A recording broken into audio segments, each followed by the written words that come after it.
यह कहानी है एक छोटे से गांव सुंदरपुर की। चारों ओर हरियाली, खेतों में झूमती फसलें और मिट्टी की सौंधी खुशबू। इस सुंदर गांव में रहता था एक गरीब लेकिन ईमानदार किसान राघव। उसके पास ज्यादा जमीन नहीं थी, न ही धन दौलत, पर था सबसे बड़ा खजाना उसकी ईमानदारी और मेहनत। राघव हर सुबह सूरज उगने से पहले ही खेतों में पहुंच जाता।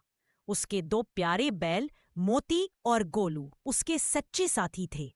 दिन भर खेतों में पसीना बहाने के बाद वह और उसकी पत्नी सीता सादा भोजन कर चैन की नींद सो जाते। एक शाम सीता ने चिंता भरे स्वर में कहा, राघव, हम रोज इतना काम करते हैं पर बचत कुछ भी नहीं होती। बच्चे बड़े हो रहे हैं, उनका भविष्य कैसे बनेगा? राघव मुस्कुराया और बोला, सीता, मेहनत करने वाला कभी खाली हाथ नहीं रहता।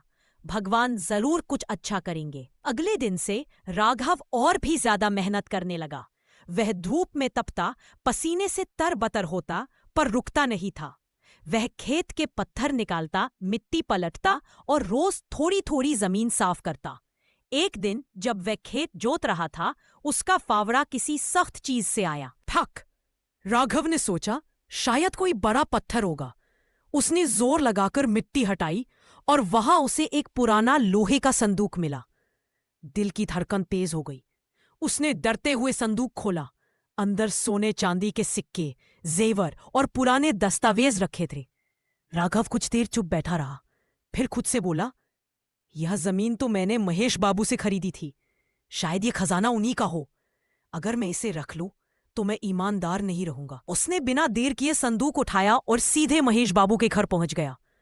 महेश बाबू, आपकी जमीन में यह संदूक मिला है, शायद यह आपका ही हो, उसने कहा। महेश बाबू चौंक गए। उन्होंने संदूक खोला और भावुक होकर बोले, अरे, ये तो मेरे दादाजी का पुराना खजाना है जो सालों पहले गुम हो गया था। राघव, तुमने तो बहुत बड़ा काम किया है। फिर बोले, तुम चाहो तो ये खजाना रख सकते थे, किसी को पता भी नहीं चलता। फिर भी तुमने सच्चाई चुनी, यह बहुत बड़ी बात है। राघव ने विनम्रता से कहा, मैंने तो सिर्फ अपना फर्ज निभाया है महेश बाबू।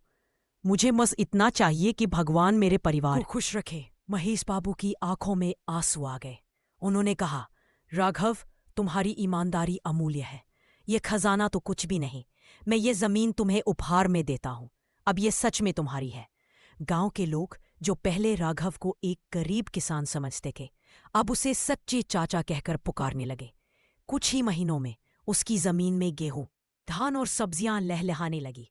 राघव की मेहनत और ईमानदारी ने बंजर जमीन को सोने की तरह उपजाऊ बना दिया। अब वह गांव का सबसे सम्मानित व्यक्ति था। पर उसमें कभी वह बच्चों को समझाता, बच्चों, हमेशा सच्चे और मेहनती रहो। झूठ से मिला धन कभी सुख नहीं